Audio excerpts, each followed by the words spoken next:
একটাই অনুরোধ করব, গত রাত্রে এই ঢাকা ফার্ম গেটের কুতুববাগ দরবার শরীফের পীর সাহেব সৈয়দ জাকির শাহ নকশবন্দি মুজাদ্দিদি, ওনার সাথেও কথা হয়েছে। উনিও বলেছেন, বাবা এই মুহূর্তে সকল দরবার যারাই আহলে সুন্নাত ওয়াল জামাতকে সমর্থন করেন তাদের একত্রিত হয়ে এক যুগে কাজ করার কোনো বিকল্প নাই। আমরা সবাই ইনশাআল্লাহ রাজি আছি তো নাকি? সবাই রাজি আছি না?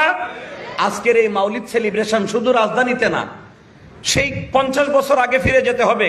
আমাদের বাপদাদারা যেভাবে প্রতিনিয়ত যে কোনো বিষয়কে উল্লেখ করি, তারা মিলাদুন নবীর আয়োজন করতেন, কেয়াম হইতো, ওখানে সিন্নি বিতরণ হইতো।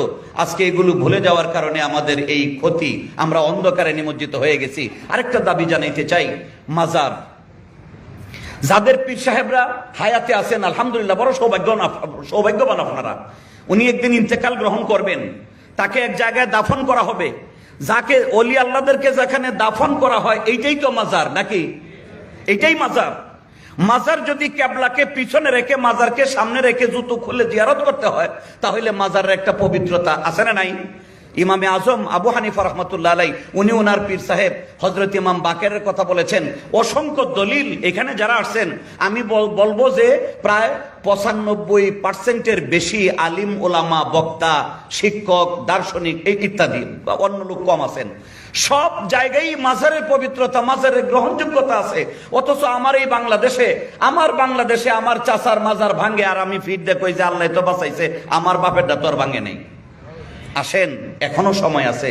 আজকে চাচারটা ভাঙছে, কালকে যে আমার বাবারটার মধ্যে হামলা করবে না, এরকম কোন নিরাপত্তা কিন্তু আমাদের মধ্যে নাই। যে কয়েকটা মাজারে আঘাত করা হয়েছে, এই মাজারে আঘাত করা হয় নাই গাঁজা খাওয়ার অপবাদ দিয়া গাঁজাখুরদেরকে আঘাত করা হয় নাই, বরং আল্লাহর ওলির ইজ্জতের উপরে হামলা করা হয়েছে। ঠিক কিনা বলে?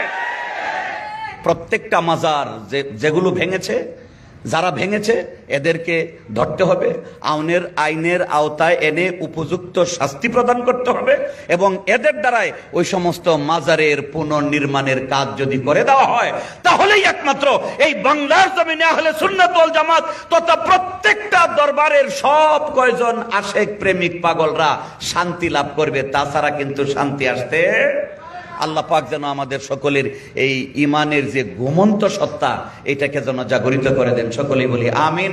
ও আখিরু দাওয়ানা আলহামদুলিল্লাহি রাব্বিল আলামিন।